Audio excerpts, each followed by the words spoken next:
অয়ন খেপে গেল কিছুটা। সে গাল ফুলিয়ে রৌদ্রের কোল থেকে উঠতে নিলে তার কোমর চেপে ধরে রৌদ্র হাসকি স্বরে ফের বলতে লাগলো, গাল ফোলা অথবা আর যাই কর, আজকে তোকে হাতছাড়া করছি না আমি। আজ সবটা করেই তারপরেই ছাড়বো তোকে। অয়ন ঠোঁট কামড়ে ধরে নিয়ে যায়। তা দেখে রৌদ্র ফের দুষ্টু হাসে। অয়নের নিজের ঠোঁটটা হালকা কামড় দিয়ে বলে হচ্ছে, আমার জিনিসে কামড়াকামড়ি করতে আসবি না বলে দিলাম। এই দিকটায় আমি কিন্তু ভীষণ হিংসুটে। অরিন ফিক করেই হেসে ওঠে এহেন কথায়। আর সেই হাসি দেখে কাউচে গা এলিয়ে দিল রৌদ্র।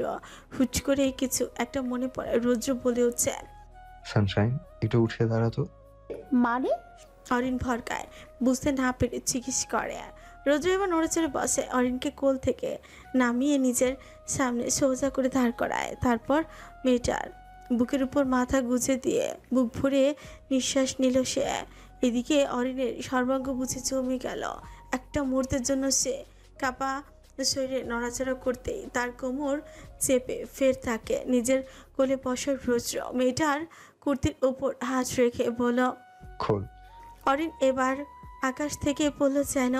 কি শুনলো সে এটা? অরিন কাপা কাপা হাতে জামাটার গলা চেপে ধরে মাথা নাড়িয়ে না জানায়। আরো একবার। এবার বুঝি সত্যি সত্যি ধৈর্যের বাঁধ ভাঙলো রৌদ্রর। সে কেমন খেকিয়ে উঠল।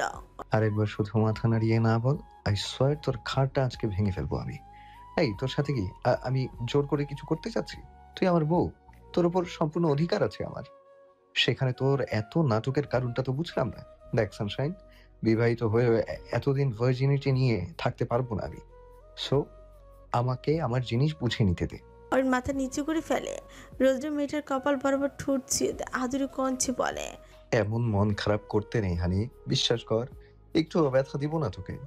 তখন অরিন মুখ তুলে চাইল রৌদ্রের গলা আঁকড়ে ধরল দু হাতে। তারপর রৌদ্রের কাঁধে মাথা রেখে আস্তে করে জিজ্ঞেস করলো, সত্যি? রৌদ্র বলল বিপাকে। এখন এই বোকা মেয়েকে কি করে উত্তর দিবে? সে রৌদ্রকে চুপ করে থাকতে দেখে অরিন ফের বলে উঠছে, কি হলো বলুন। রৌদ্র খানিকটা নড়ে চড়ে বসে মৃদু গলা খাকারি দিয়ে উঠছে গলার স্বর খাদে নামিয়ে বলে, বেশি না, একটুখানি লাগবে, বাট আই প্রমিস আদু দিয়ে সবটা পুষিয়ে দিব তোকে। তুই জাস্ট একটু সহ্য করবি, তাতেই হবে সানশাইন।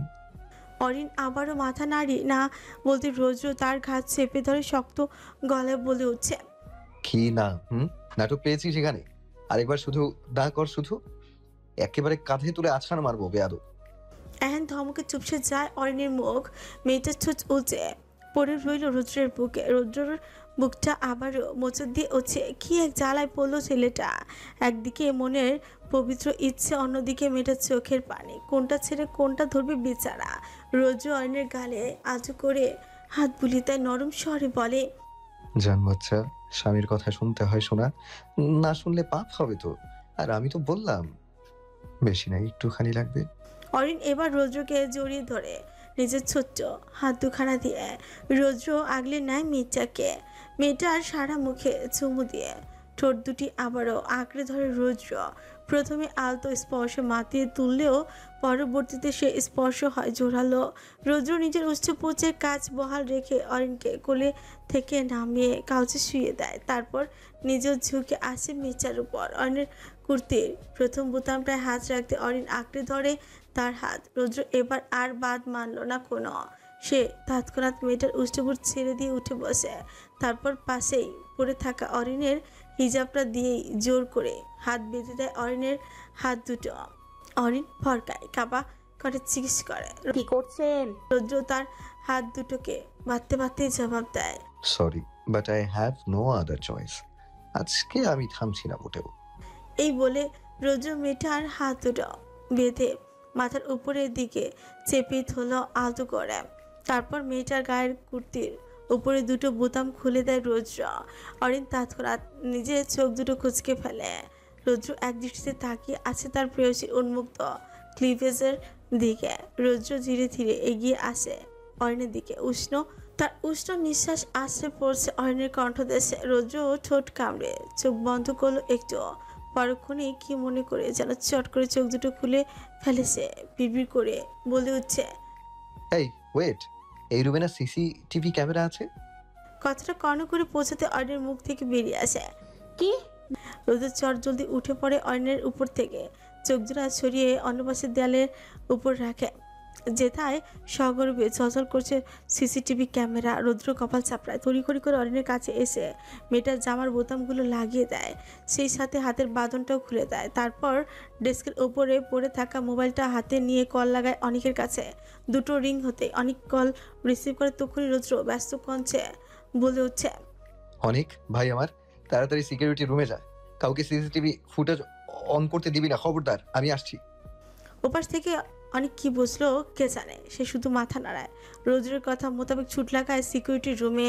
এদিকে রৌদ্র ফ্লোরে পড়ে থাকা শার্টটা উঠিয়ে চট জলদি গায়ে জড়িয়ে নেয়। তারপর রুম ছেড়ে বেরোনোর আগে অরণ্যের দিকে তাকিয়ে বলে উঠছে, আজকে লাক তোর ফেভারিট ছিল Sunshine, but remember, next time lakh হোক কিংবা আনলাক, সবটাই থাকবে আমার ফেভারে।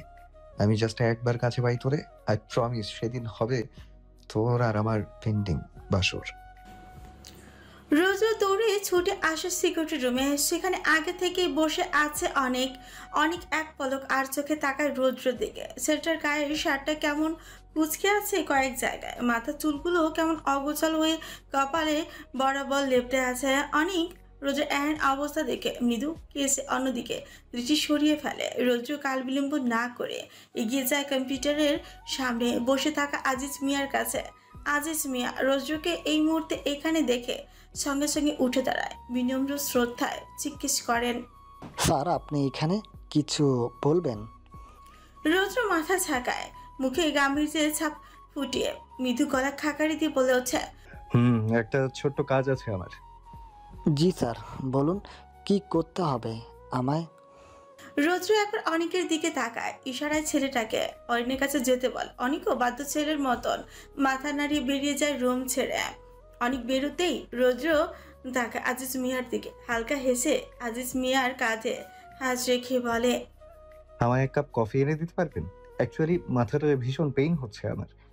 আজিজ মিয়া তড়িঘড়ি করে মাথা ঝাঁকিয়ে সম্মতি জানিয়ে বললেন, হ্যাঁ স্যার, হ্যাঁ এক্ষুনি আনছি, আপনি একটু বসুন।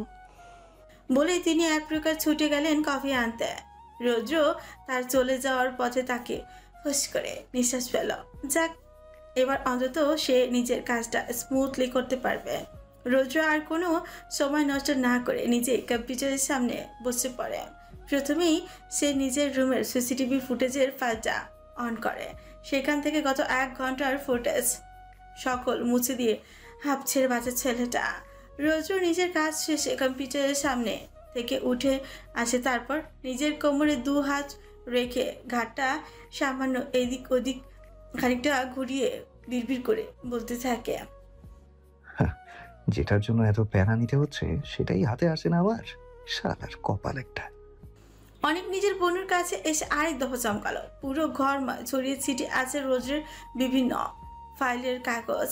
অনেক নিজের দৃষ্টি আনে অয়নের উপর। মেয়েটা কেমন মুখ ভার করে বসে আছে কাউচে।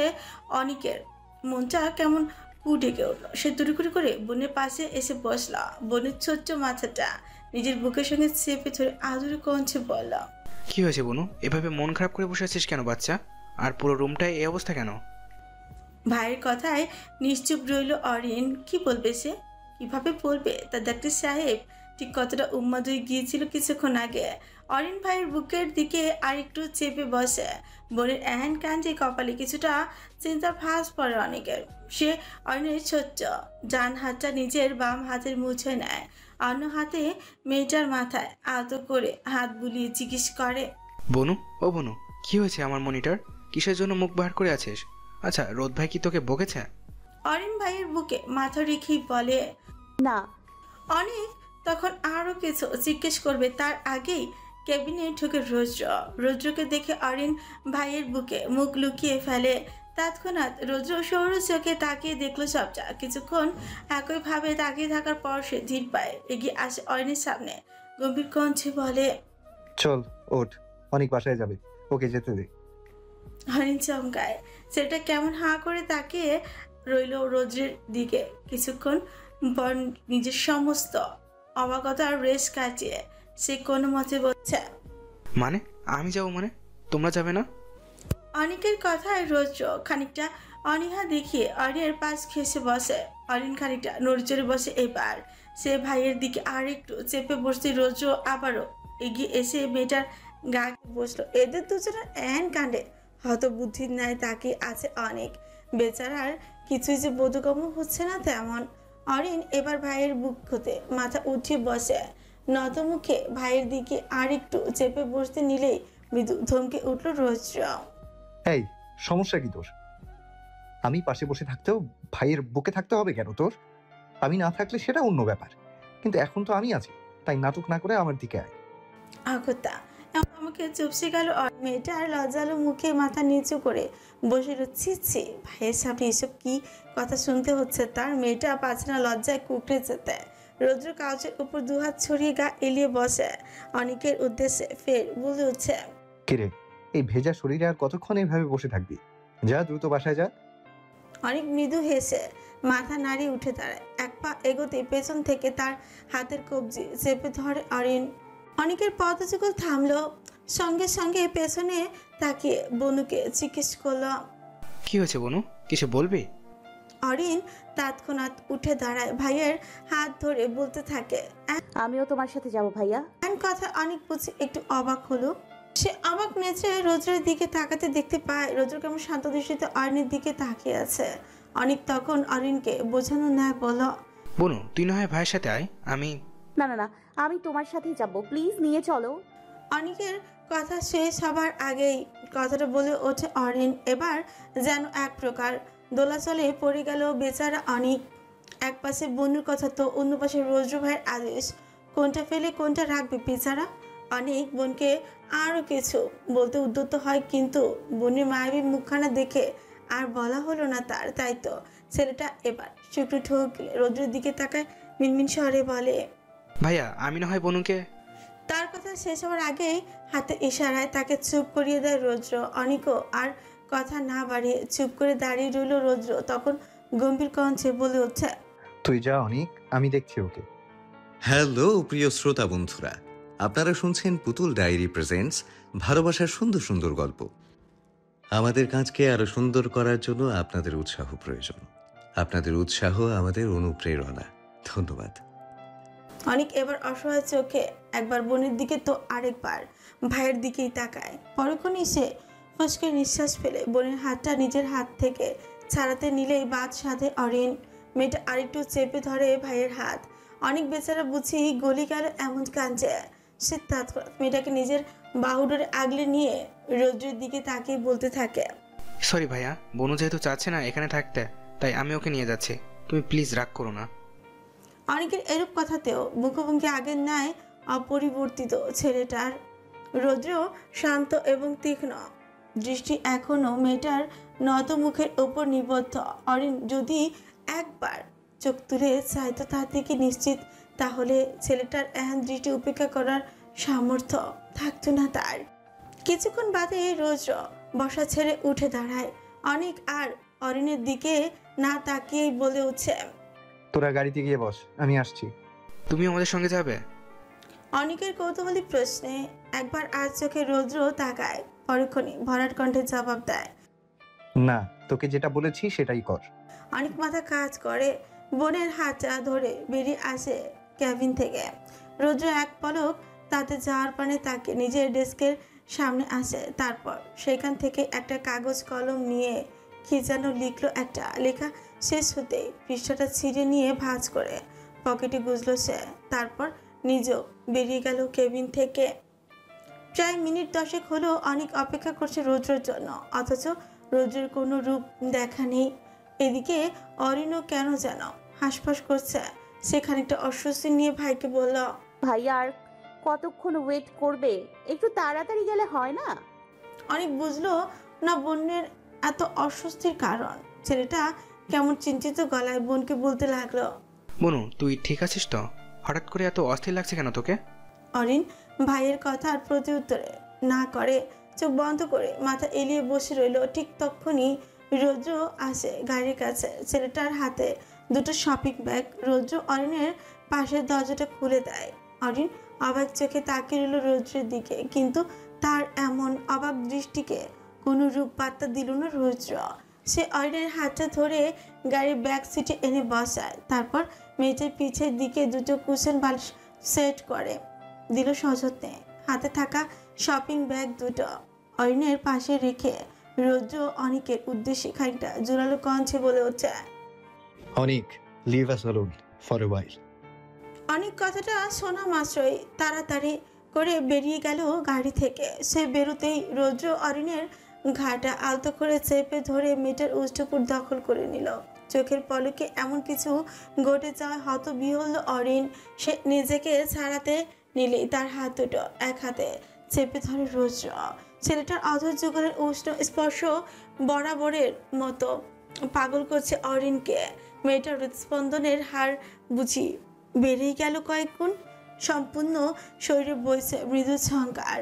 রৌদ্র গভীর আশ্বাসে নিজের উষ্ঠপুচ্ছের মাঝে টেনে নিচ্ছে মেয়েটার নরম অধযুগল। মাঝে মধ্যে বসাচ্ছে মৃদু কামড়। প্রায় বেশ কিছুক্ষণ পর রৌদ্র অরিনের ঠোঁট জোড়া ছেড়ে দিল। মেয়েটাকে নিজের বুকে টেনে নেয় গভীরভাবে, জড়িয়ে ধরে মেয়েটার ক্ষুদ্র দেহখানা। অরিন ঘন ঘন নিঃশ্বাস ফেলছে। তার হাত দুটো অজান্তেই উঠে এসেছে রৌদ্রের পিঠে। কিয়ৎক্ষণ বাদে রৌদ্র বুক থেকে অরিনের মাথাটা খানিকটা উঁচিয়ে তোলে, মেয়েটার চোখের দিকে গভীর দৃষ্টিতে তাকায়। অরিনের গালে আলতো করে হাত রেখে বলতে থাকে, আমি কোনো পুরুষ নই অরি, যে কিনা নিজের বউয়ের অসুস্থতার সুযোগ নিতে যাবে।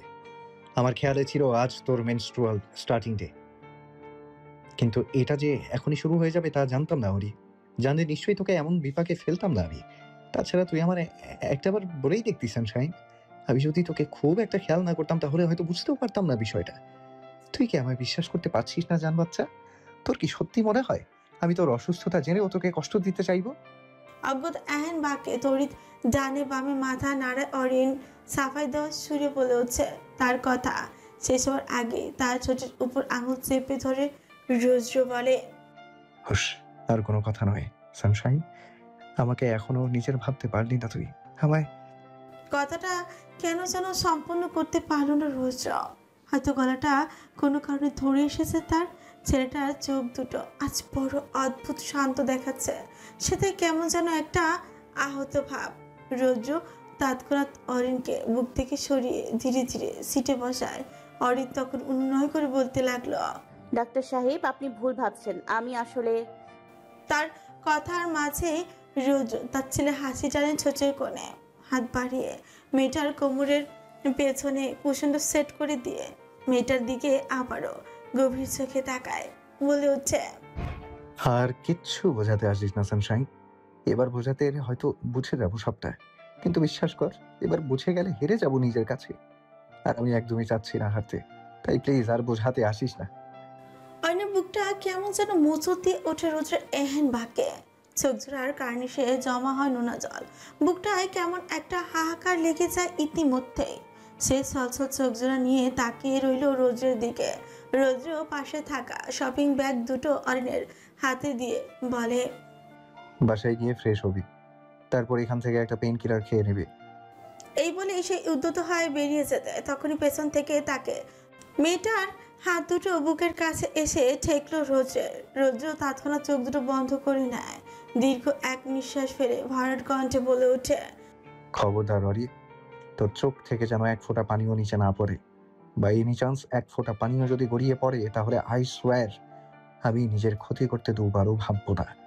অজ্ঞতা এমন একটা কথা হকচকে ওঠে অরিন। সে তড়িঘড়ি করে রৌদ্রকে ছেড়ে দিয়ে নিজের চোখ দুটো মুছে নেয়, নাক টেনে কাঁদো কাঁদো গলায় বলতে থাকে, প্লিজ এমন কথা বলবেন না। আমি কথা দিচ্ছি আমি কাঁদবো না, তবুও দয়া করে আপনি নিজের কোনো ক্ষতি করবেন না।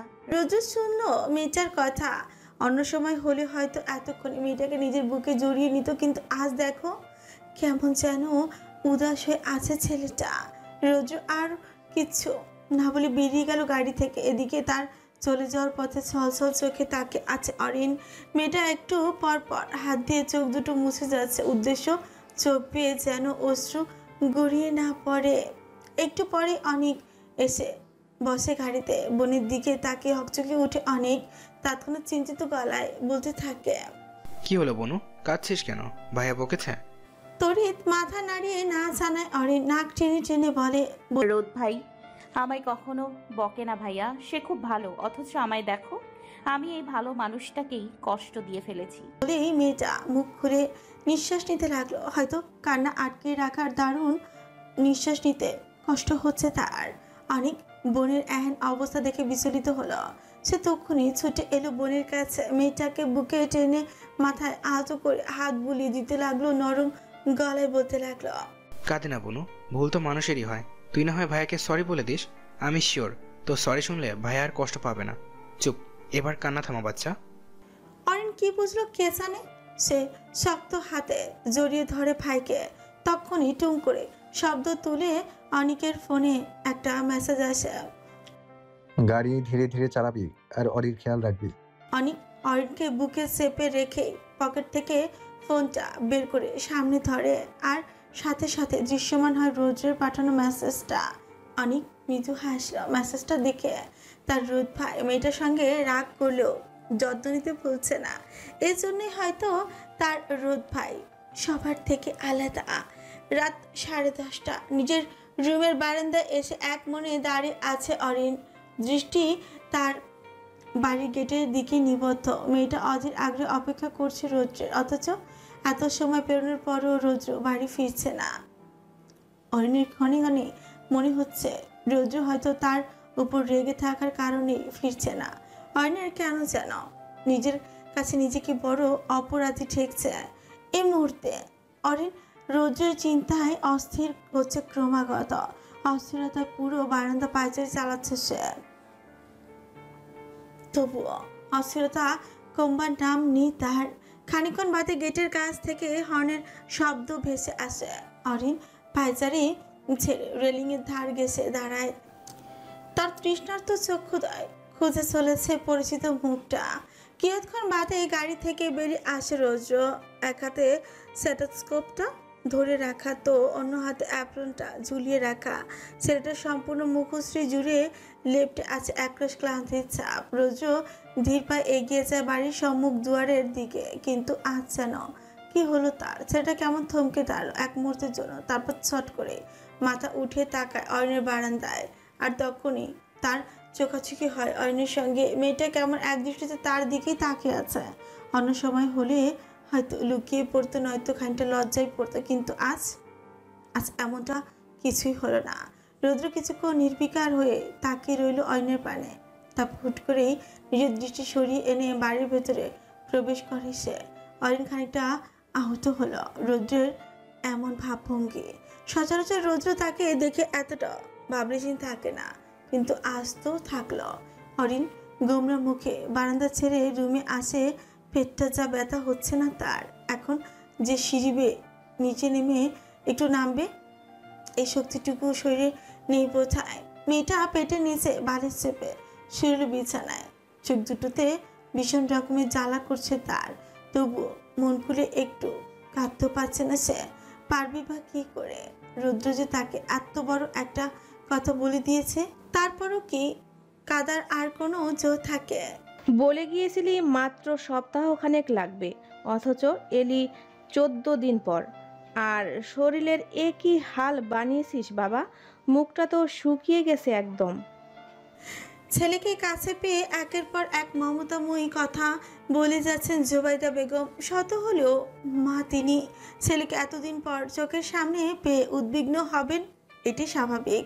জুবাইদা বেগম ছেলের হাত টেনে সোফায় বসিয়ে নিজেও তার পাশে বসলেন। শাড়ির আঁচলে ছেলের ঘমার্ত মুখখানা মুছে দিতে দিতে বললেন, খুব কষ্ট হয়েছে এ কয়েকদিন বাবা। তুই কি ঠিকমতো খাবার খাসনি? চেহারাটা এমন শুকিয়ে গেছে কেন বাবা? কাজের চাপ কি খুব বেশি ছিল? রোজু মায়ের উদ্বেগ দেখে মুচকে হাসল। তারপর হুচ করে মায়ের বুকে মাথা গুজে দিল ছেলেটা।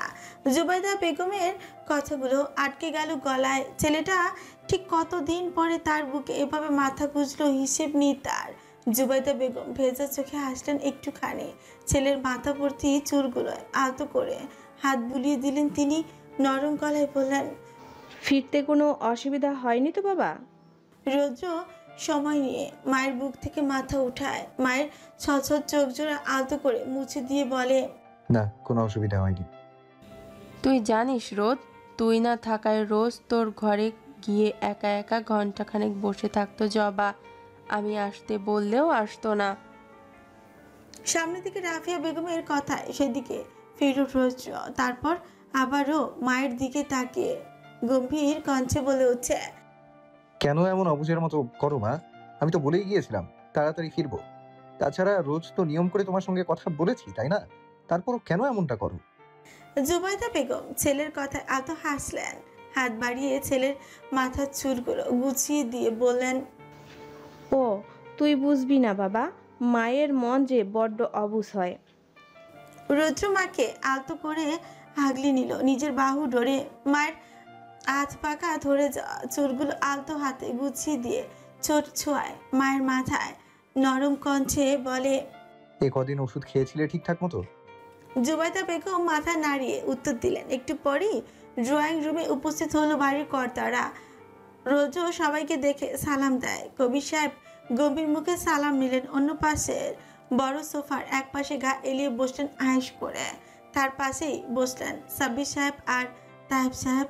তাসিক সাহেব রৌদ্রর পাশে এসে বসলেন। রৌদ্র এক ফাঁকে বাবা চাচাদের সঙ্গে কথা বলে নিল টুকটাক বিষয়ে।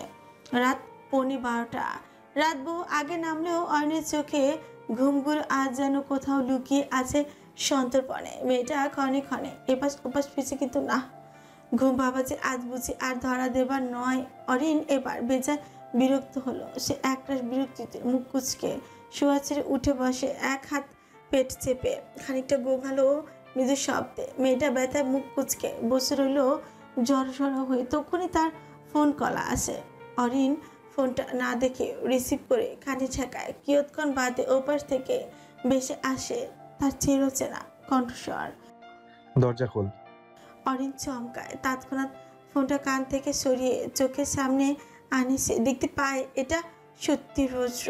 অরিন তার দেরি করলো না একদমই। সে তড়িঘড়ি করে উঠে গিয়ে দরজাটা খুলে দেয়। সামনের দিকে তাকাতে দেখতে পায় দরজার সামনে শটান দিয়ে দাঁড়িয়ে আছে রৌদ্র। ছেলেটার হাতে ছোট্ট একটা ট্রে ধরে রাখা, সেটায় কি যেন একটা ঢেকে রাখা। রৌদ্র একবার সতর্ক চোখে চোখ বুলে আশেপাশে, পরক্ষণে কাউকে চোখে না পড়ায় সে ঢুকে পড়ে অয়নের রুমে। রুমে ঢুকতেই হাতের ট্রেটা টেবিলে রাখলো রৌদ্র। তারপর তাড়াতাড়ি করে ঘরের দরজাটা লাগিয়ে দিয়ে মেয়েটার কাছে এসে দাঁড়ালো। অয়নটা কেমন হালকা ঝুঁকে দাঁড়িয়ে আছে, বোধহয় পেটের ব্যথায় সোজা হয়ে দাঁড়াতে পারছে না মেয়েটা।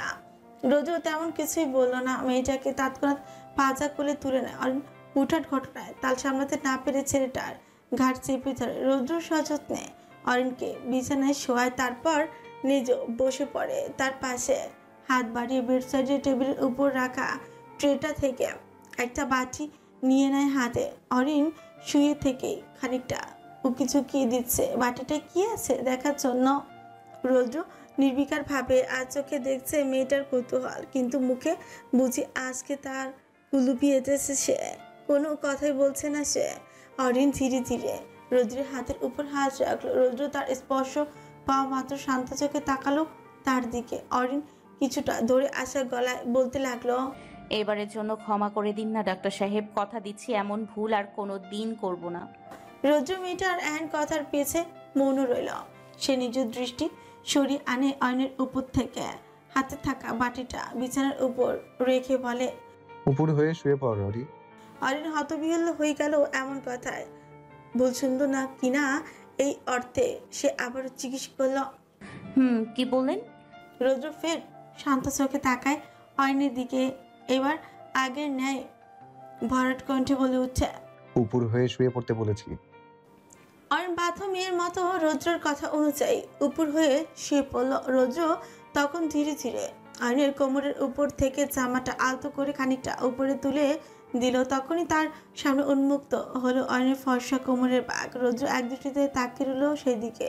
তার নিঃশ্বাস বুঝি ক্রমশ ঘন হয়ে আসছে। বুকের মাঝে লুকিয়ে রাখা ইচ্ছেরা বুঝি ডানা ঝাপটাতে লাগলো সবেকে। রৌদ্র শুষ্ক ঢোক গিলে পরপর। ছেলেটার আবার এই এক জ্বালা। মেয়েটার কাছে আসলে তার গলায় বুঝি খরার দেখাই মিলে, এই যেমনটা এখন হচ্ছে। রৌদ্র জিভ দিয়ে নিজের শুষ্ক ঠোঁট জোড়া ভিজিয়ে নেয় খানিকটা। তারপর সামনে রাখা বাটিটা থেকে কুসুম গরম অলিভ অয়েলটা হাতে মেখে নেয় একটু। ভালো করে হাতের তালুতে নিয়ে পরখ করে তেলের উষ্ণতা আদৌ সহনীয় কিনা, এইটুকু গরম তার সংসারে শুইবে কিনা। যখন রোদ্রের মনে হলো তেলের এই মৃদু উষ্ণতা অয়নের গায়ে সইবে, তখনই সে ধীরে ধীরে নিজের এক হাত রাখে অয়নের কোমল কোমরে। তার হাতের উষ্ণ স্পর্শ পেতে খানিকটা কেঁপে উঠছে অরিন অস্থিরতায়। তৎক্ষণাৎ বালিশে মুখ গুজে ফেলে মির্জা। রৌদ্র কিছুক্ষণ একই ভঙ্গিতে বসে রইল, হয়তো মনে মনে নিজেকে শক্ত রাখার বৃথা চেষ্টা চালাচ্ছে ছেলেটা। কিছুক্ষণ পর রৌদ্র নিজের 2 হাত দিয়ে আলতো করে মালিশ করতেই থাকে অয়নের কোমর।